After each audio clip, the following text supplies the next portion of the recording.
Okay, so now we are live. Cool. Okay, so hi, I'm Yeah, Evie. hi.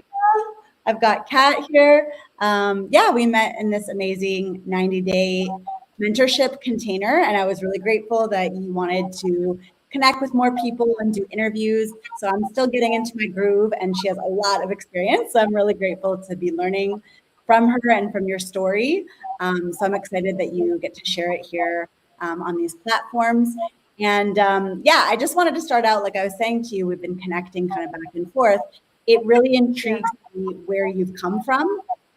There seems Yeah. like there's like a back. Can you hear something weird in the I'll, background? No. I'll mute mine and then I'll just unmute myself every time I go to speak.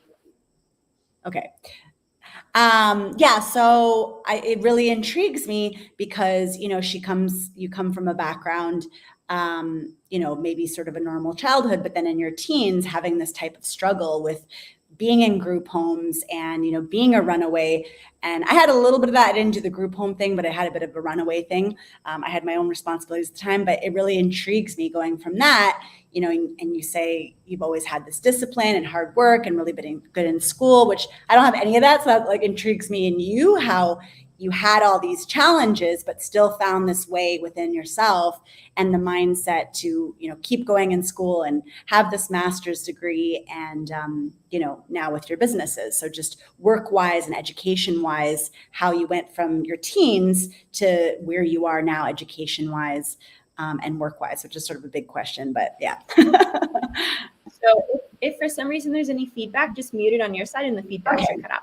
Cool. Thank you. Yeah. So I use StreamYard all the time. So that's why. So for me, I come from a history of, I grew up when I was about 10 years old or 8 years old. My mom married my stepdad. My stepdad was super abusive. She looked at me and she's like, Kathleen, he's going to kill you if you stay, because like there were times it was really bad. And I remember going to school and then my mom would go into the school and like basically make it seem like I was a crazy bad kid. And of course the teachers believed her. I just got my ass beat 10 times harder as soon as I got home. So it was causing a lot of problems. So I ended up being bounced around my family's house for a while, different members, but as you know, generational trauma, they're fucked up because the rest of them are fucked up. The others, my mom's one of 4 sisters, all fucked up.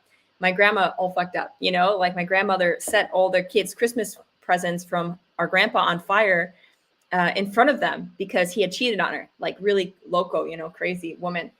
And eventually what happened was I ended up with my dad, and my grandfather, which ended me up with my dad. My dad was a crack cocaine user, which ended me in DCFS. So my mom was always proud of me and of my intelligence. She always would brag about, oh, look at my daughter, how smart she is. She's getting straight A's. Oh my God, So the reason why I was an overachiever academically was not because I wanted to be an overachiever academically. It was because I kept thinking that if I got good enough grades, my mom would love me enough to take me home. So I became an extreme overachiever. I was a person that just did good, because that was the one time my mom was proud of me. So like a good little girl, I sat there and I focused on my education, and it actually excelled me super rapidly, but I did it for wanting to get my mom's love. So completely different reason. I didn't even do it for that. So I ended up graduating high school at 16. I was in a group home. The group home allowed you to go to school year round. I was one of 8 students that got chosen that was in a residential therapeutic center. It's a therapeutic center for people that run away a lot or just need to be in the middle of nowhere. And actually, I wrote an article in high school that got that place locked down because that place was doing all sorts of illegal shit to the people in it. And there's just so many stories behind that. But I was one of 8 students because of my intelligence that was chosen to go to school. I was part of an awards program. And I ended up, because of that, graduating in 3 years instead of 4. And I had already started school early because my birthday fell late in November, and they tested me and I was shown that I could academically keep up. So I was always the youngest in my class, and then I just skipped once. So then I was 16 in college instead of 17 in college from skipping. And then instead of 18 because I started early. Even just that part, it's like the beginning of a book, right? Like, do you think that you may end up writing your biography one day? Or, I mean, I know you do podcasts and share your story all the time, but I feel like it's already like, I don't know. I love biographies because I don't know. I always feel like I was telling you a little bit, I always feel like a star child or star seed. Like, I don't always feel comfortable in this earthly plane. I'm still learning how to just like ground and be here and be present and be excited. So hearing stories like that, it's just like, hey, like you can have struggles and you can figure it out somehow and just like be here and just, go for it. And I love that. So, okay, so then you kept going, you were an overachiever, you were receiving more of your mom's love, which really kind of motivated you and gave you that drive.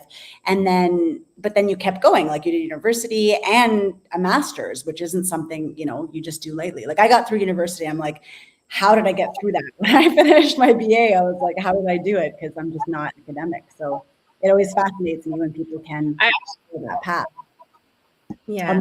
Again, I actually did my master's program later when I went through cancer. I didn't do it, back to back. So I went to school year round when I was in college, because if I went to school year round, my student loans would give me extra money for going to school year round. So then I used that money to also live on to support myself through school. So I was like, fuck it, I'll just go to school year round, take summer school, and then I get more money from grants and programs because I had really high grades. So they would always give me extra money.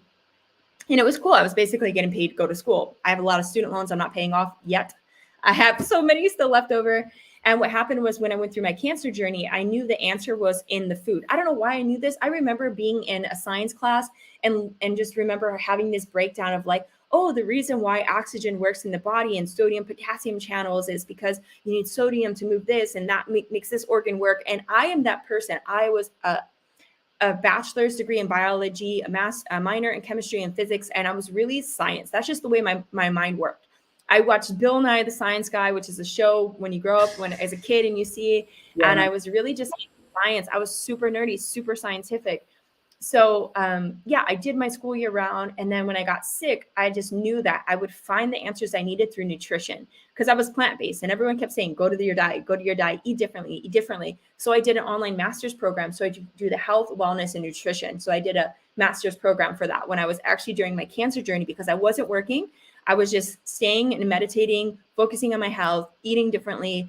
And I chose at that time to do, because it's so easy to do master's programs online. Like it doesn't require you to go 2 years of uni anymore.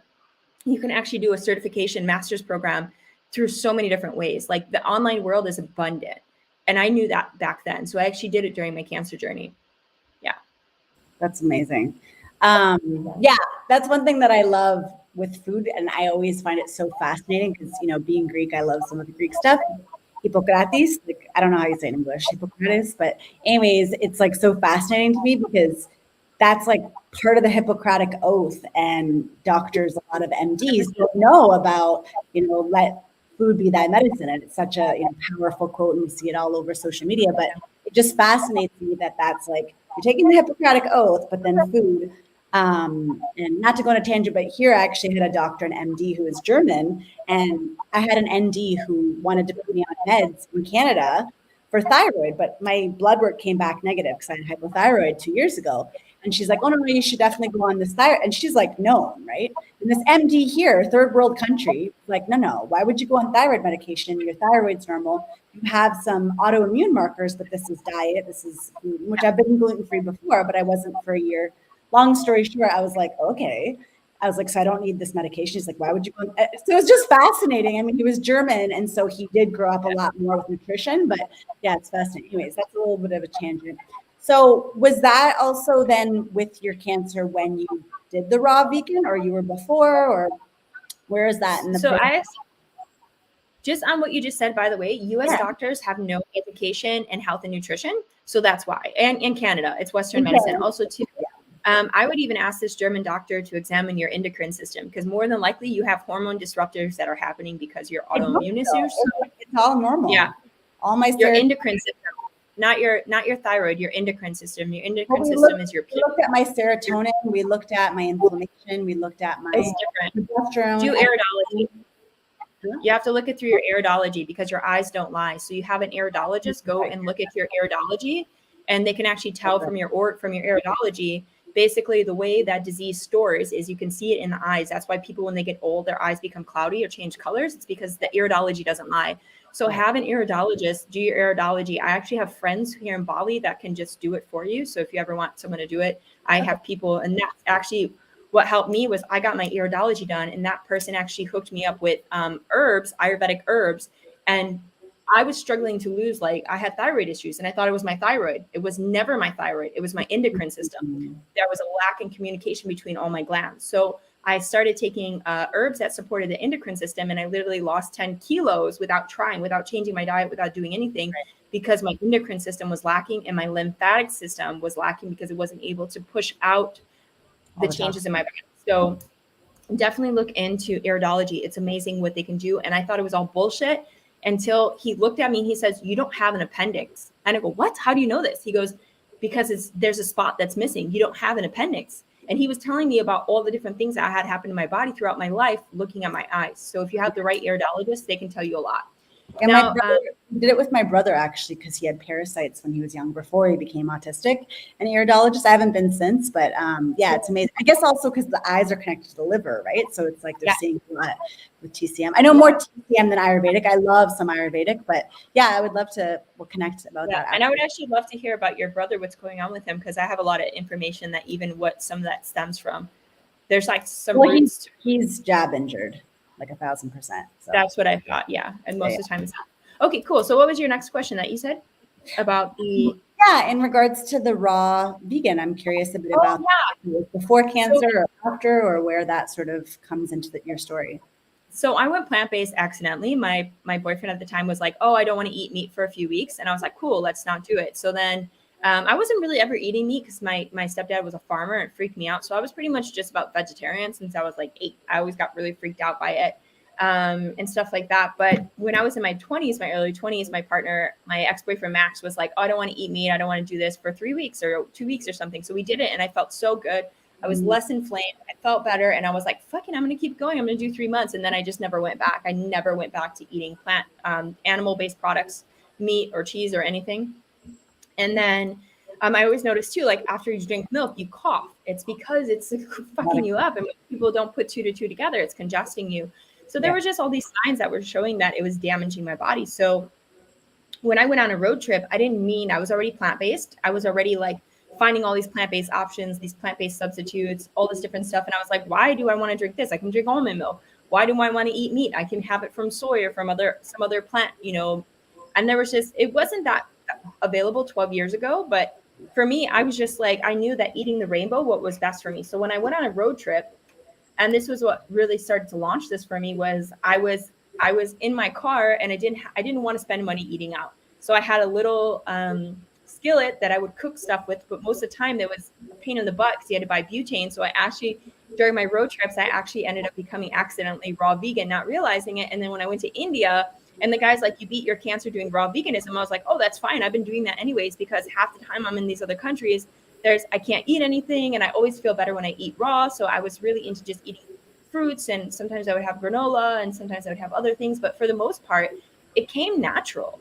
It came natural because I would just like find myself traveling all over the world and like it wasn't available, like good vegan food. And then it wasn't available where I had a kitchen. So I would just end up putting together raw dishes because it was the simplest thing for me. Yeah. And then I found out that because now, is it easy to do it? Or you don't do as much raw? There's raw foods everywhere. I mean, Bali is a lifestyle capital. So there's so many raw food cafes. There's actually, most people come to Bali to get raw food certified. So my friend has this place called Seeds of Life. His name is Ben Richardson. Super amazing. And then there's Sayuri. So she has a restaurant called Sayuri's also in Ubud. And they're the top of the top raw vegan cafes. So if people are in Bali or you come to Bali, Seeds of Life and Sayuri's, they're super amazing. Sayuri's is cooked and raw, but Ben Richardson with Seeds of Life is super amazing. He's got an amazing raw vegan cafe. You go into his cafe, he's got books about iridology, immune issues, everything that you could want to know about that really helps you to understand why he's doing raw foods and why it's better for you. And he has the top of the top like education training course actually for raw foods. So it's super, super amazing. So yeah, it was accidental, but what I tell people is like most people try to do raw, don't try to do raw right away. What you do is you just eat fruit for breakfast. Then you transition your lunch with like a salad or something. And then if you want to do raw till 4, a lot of people do raw till 4 and they eat a cooked meal. And then on some days you just cancel that out. And a lot of times I would go back, I would either have a smoothie bowl or I would have like more denser vegetables or something. Right. And like you just kind of switch it out. But like being raw is not for everybody. Your body may not support you being raw. Like they say it's for everybody, but truth be told, like if you have organ issues and like a lot of dampness in your system, or if you're pregnant and stuff like that, a lot of people try to do these diets and it's fine.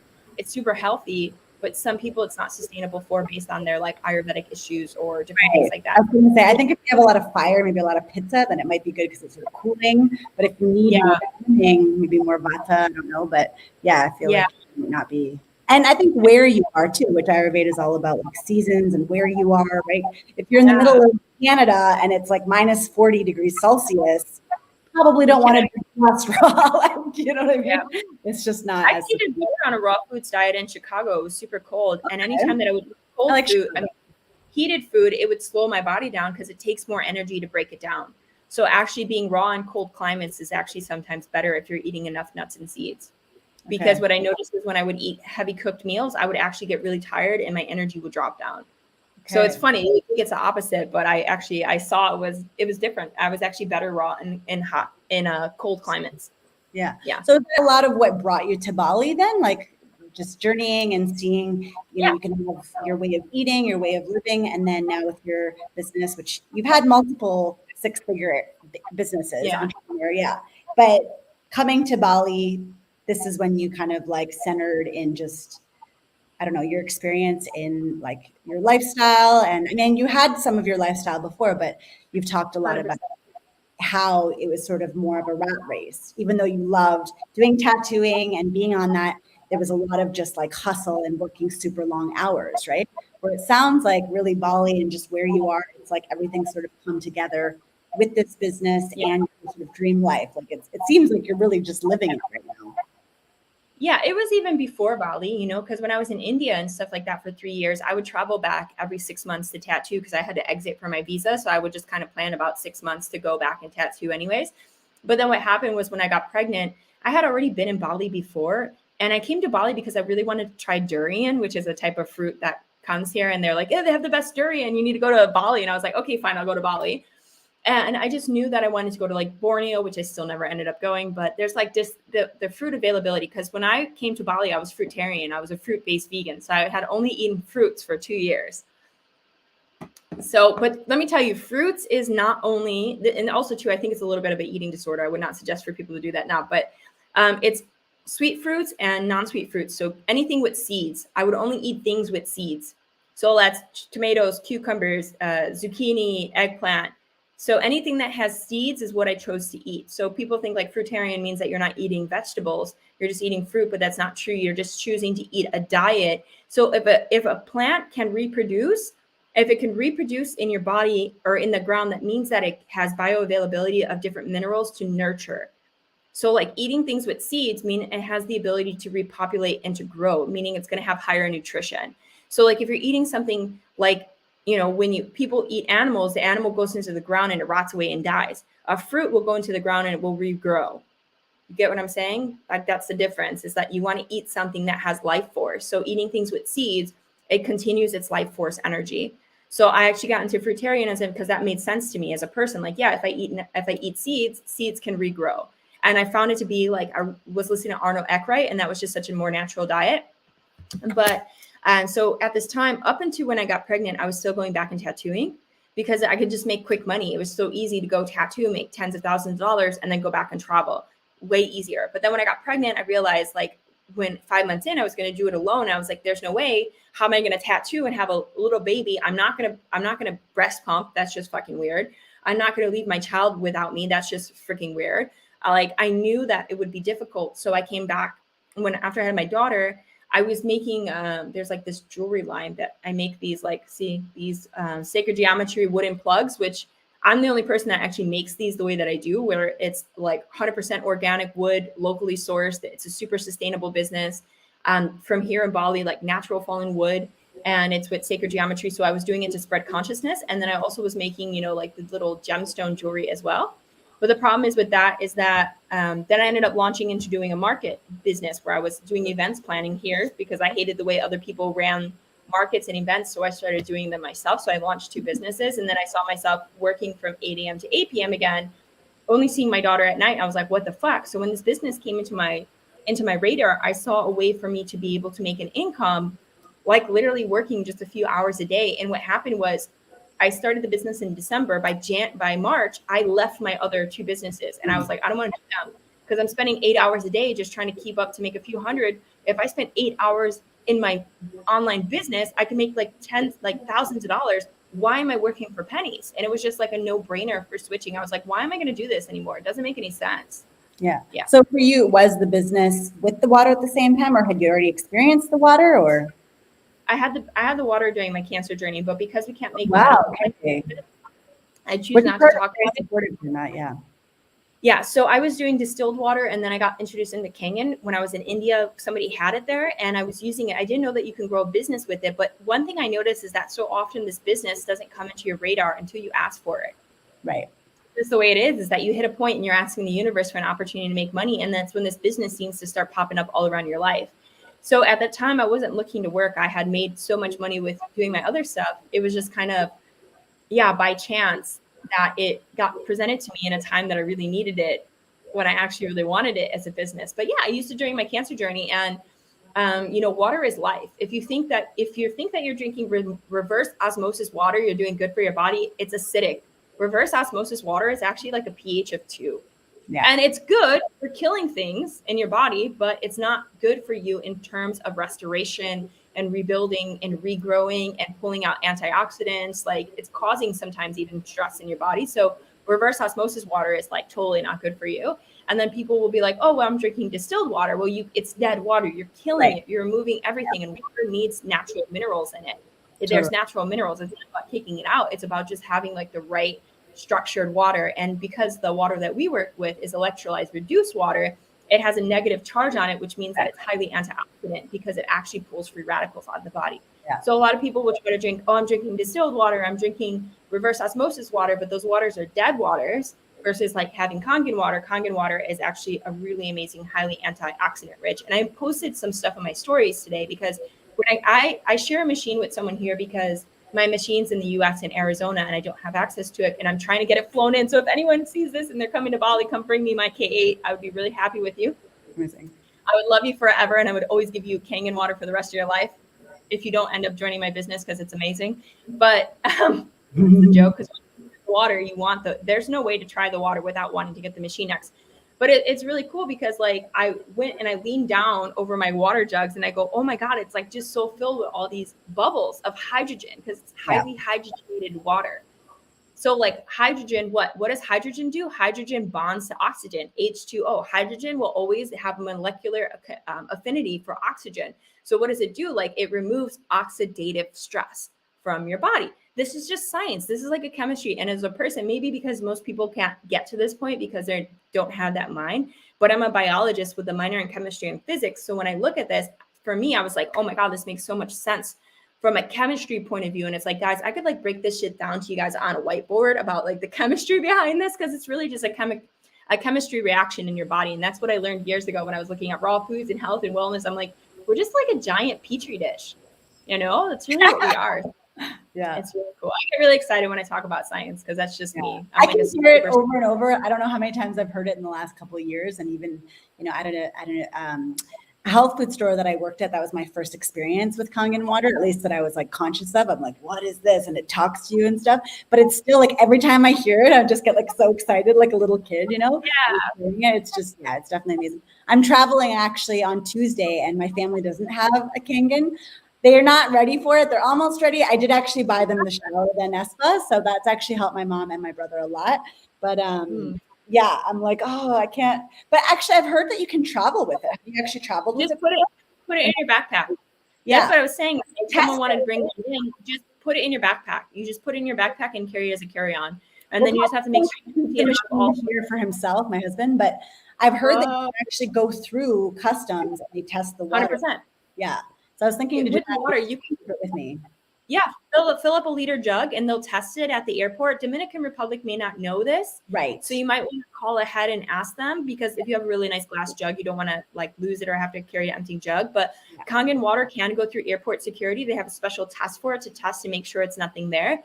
And absolutely go through. Yeah. So if people are drinking Kangen water, you don't want to drink that really shitty chemical, whatever, like airport and airplane water is the worst. Like, you can read articles about water on an airplane. Do not drink that. It's so dangerous for you. It's ridiculous. You can actually bring Kangen water on a plane and through airport security. And there's a special test for it. Yeah, that's amazing. Okay, well, we've been talking for 25 minutes, so I don't want to keep you too much longer, although I feel like I could talk to you all night.